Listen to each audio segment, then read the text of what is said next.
Se você perguntar qual é a hora exata, no sentido mais rigoroso possível, ninguém consegue simplesmente olhar para um relógio e te dar essa resposta. Durante a maior parte da história, descobrir as horas significava basicamente olhar para o céu. O sol nasce, atravessa o céu e se põe. Então parece natural dividir esse ciclo em partes menores e usar a rotação da Terra como nosso relógio. Meio-dia, originalmente, fazia bastante sentido como um evento astronômico, aproximadamente o momento em que o Sol atingia sua posição mais alta no céu naquele lugar. Depois você divide o dia em horas, cada hora em minutos e cada minuto em segundos. Por muito tempo, isso funcionou perfeitamente porque ninguém precisava marcar uma reunião às 14 horas, 37 minutos, 12 segundos e 418 nanosegundos. Só que a Terra é um relógio horrível. Se gostar do vídeo, se inscreva para receber mais vídeos sobre assuntos interessantes. Valeu, pessoal! Ela não gira com uma velocidade perfeitamente constante. A atmosfera se movimenta, os oceanos redistribuem massa, existem marés, movimentos dentro do planeta e várias outras trocas de momento angular que conseguem alterar levemente sua rotação. Então a duração de um dia astronômico não é exatamente a mesma todos os dias. As diferenças são pequenas, normalmente na escala de milissegundos, mas quando você está tentando construir um sistema global de tempo com precisão absurda, milissegundos são gigantescos. Isso cria um problema meio engraçado. A unidade de tempo que nasceu observando a Terra acabou ficando precisa demais para continuar dependendo dela. Então precisávamos de alguma coisa melhor. E a solução foi parar de perguntar quanto tempo a Terra demora para girar e começar a procurar um fenômeno da natureza que fosse muito mais regular: átomos. Hoje, o segundo do Sistema Internacional é definido usando o átomo de Césio 133. Mais especificamente, existe uma transição entre dois níveis hiperfinos do estado fundamental desse átomo, associada a uma frequência extremamente específica. O valor definido é exatamente 9.192.631.770 Hz. Então, simplificando bastante, um segundo corresponde à duração de 9.192.631.770 períodos dessa radiação. A grande vantagem é que um átomo de césio em condições controladas não decide numa terça-feira que hoje vai funcionar um pouquinho mais devagar, porque teve maré alta no Pacífico.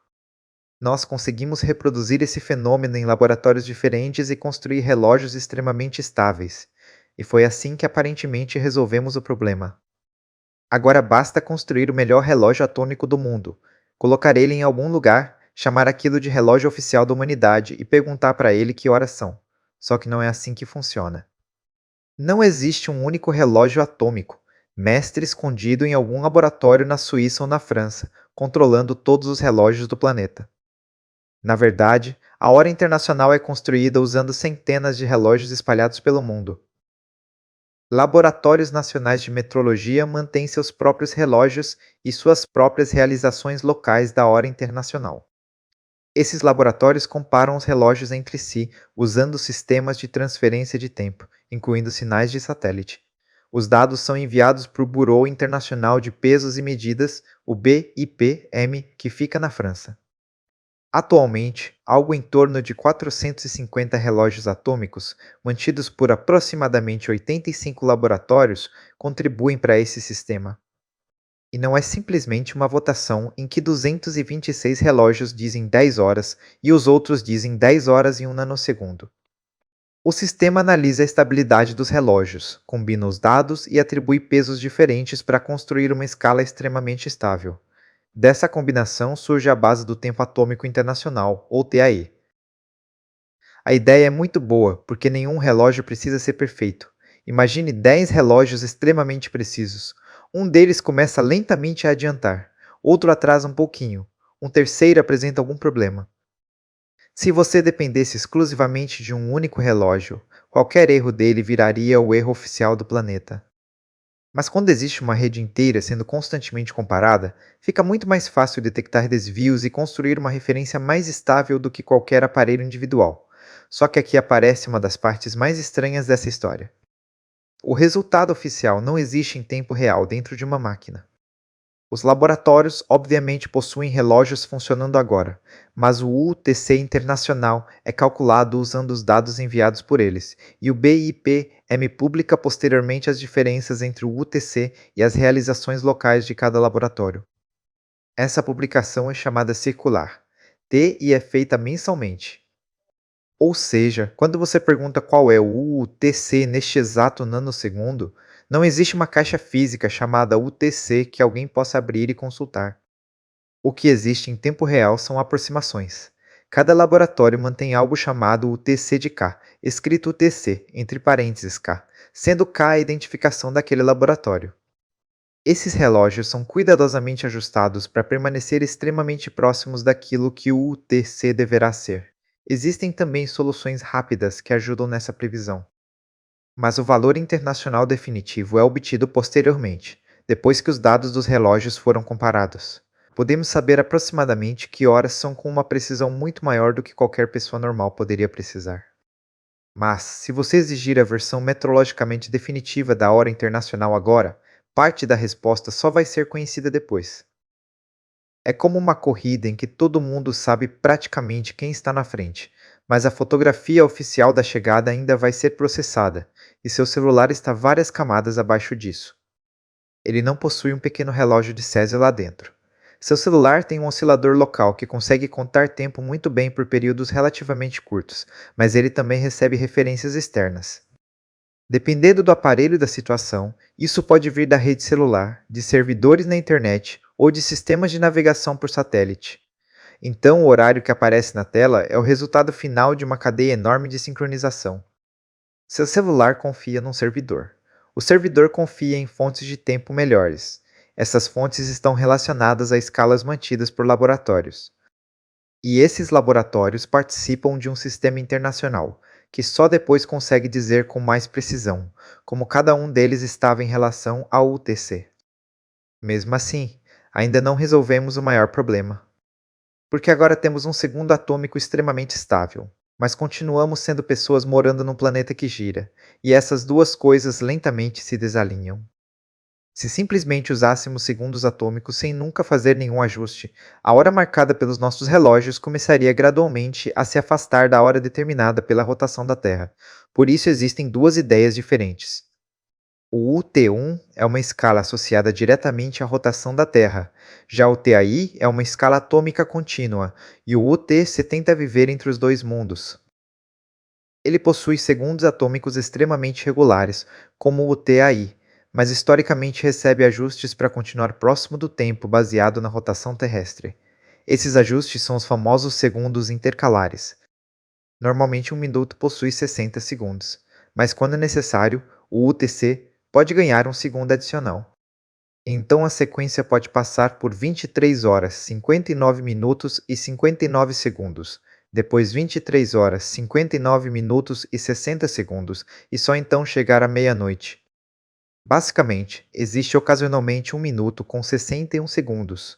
Isso acontece porque nossos átomos estão marcando tempo de maneira muito mais regular do que a Terra está girando.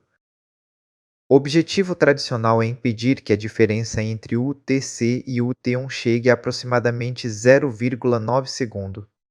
E como não conseguimos prever perfeitamente a rotação da Terra décadas antes, os segundos intercalares não fazem parte de um calendário simples como os anos bissextos.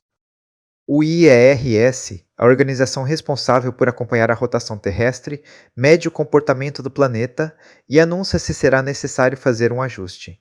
Desde o começo do sistema moderno, esses segundos foram sendo adicionados ocasionalmente. O último segundo intercalar positivo aconteceu no final de 2016.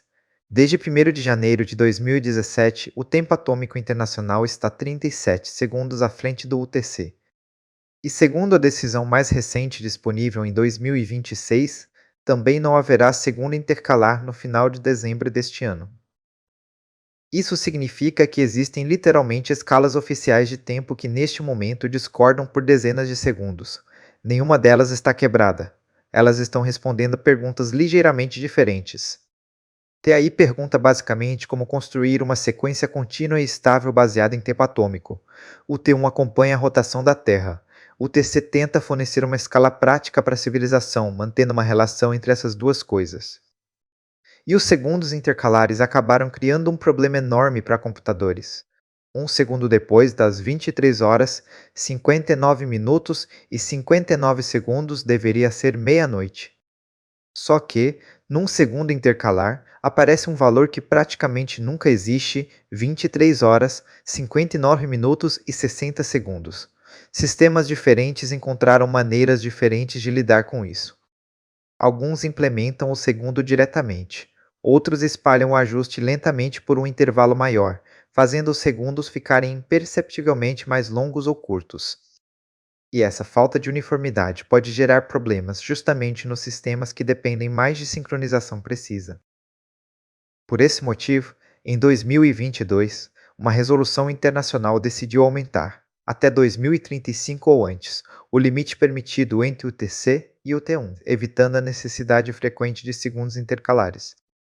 Isso significa aceitar que o nosso relógio civil poderá lentamente se afastar um pouco mais da rotação exata da Terra, em troca de uma escala muito mais amigável para a infraestrutura digital.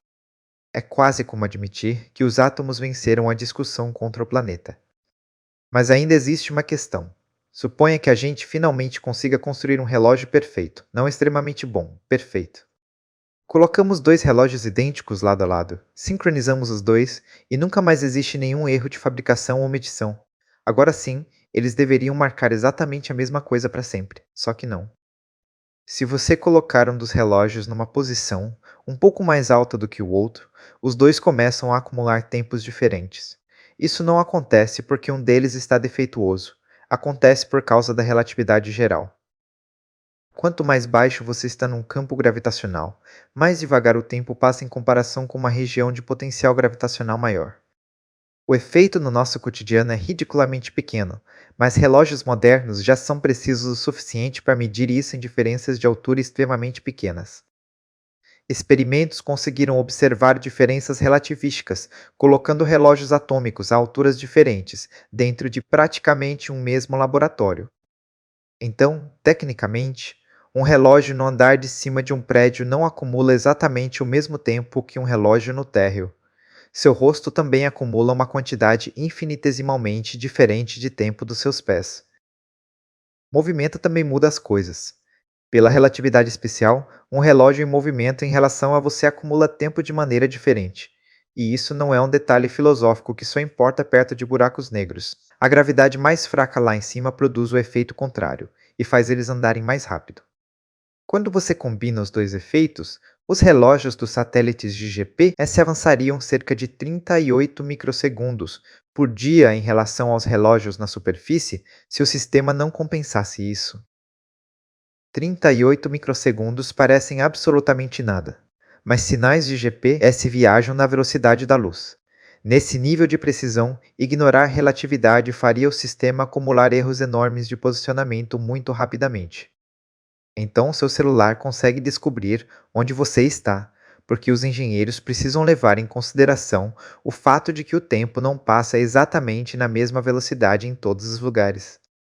E isso destrói a ideia de um relógio universal de uma maneira ainda mais profunda. Porque talvez você esteja imaginando que, mesmo que relógios diferentes marquem coisas diferentes, existe escondido por trás deles algum agora verdadeiro do universo. Uma espécie de relógio invisível que diz exatamente qual momento está acontecendo em todos os lugares ao mesmo tempo. Na relatividade, não funciona assim. Para dois eventos acontecendo no mesmo lugar, comparar o antes e o depois é relativamente simples. Mas quando os eventos estão separados por grandes distâncias, você precisa definir o que significa eles acontecerem simultaneamente. Para sincronizar relógios distantes, podemos trocar sinais de luz e adotar um procedimento dizendo como o tempo de viagem desse sinal deve ser tratado. Só que observadores se movendo uns em relação aos outros não precisam concordar sobre quais eventos distantes aconteceram ao mesmo tempo. Dois acontecimentos que são simultâneos para um observador podem ocorrer em momentos diferentes para outro. Não é uma ilusão causada porque a luz demorou para chegar nos olhos deles. Depois que toda essa demora é corrigida, a discordância continua fazendo parte da própria geometria do espaço-tempo. Então perguntar que horas são em Andrômeda agora não possui uma única resposta universal independente do observador. Você pode escolher um sistema de coordenadas, estabelecer regras de sincronização e calcular uma resposta perfeitamente útil. É exatamente isso que fazemos na prática. O TC também é uma escala extremamente bem definida e absurdamente precisa dentro das convenções necessárias para a vida na Terra. Só que a natureza nunca nos entregou um relógio cósmico dizendo qual é o mesmo instante para todo o universo. Primeiro descobrimos que a Terra era ruim demais para definir perfeitamente o segundo. Depois descobrimos que nenhum relógio individual deveria definir sozinho a hora mundial. Então construímos o UTC, combinando centenas deles, e só conseguimos determinar sua realização final depois dos fatos. E quando finalmente desenvolvemos relógios precisos suficiente para tornar essas diferenças minúsculas importantes, descobrimos algo ainda pior. Coloque dois relógios perfeitos em lugares diferentes ou mova um deles, e eles podem começar a discordar sem que nenhum esteja errado.